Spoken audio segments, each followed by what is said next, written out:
Para to sa mga taong nagbigay pero hindi tumanggap. Para sa mga taong tumulong noon, mag-isa na lang ngayon.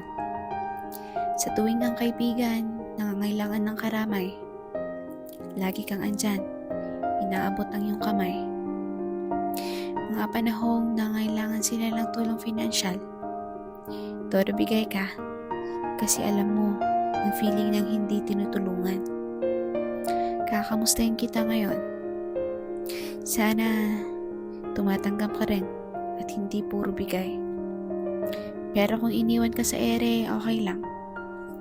Okay lang na hindi ka tinutulungan ngayong ikaw naman ang nangangailangan. Hindi man kayang ibalik ng tao ang nagawa mo, nag-aantay naman sa langit ang reward mo. Sabi nga nila, it's better to give than to receive. At least nakatulong ka. At yon ang tunay na ligaya, ang makatulong sa iba.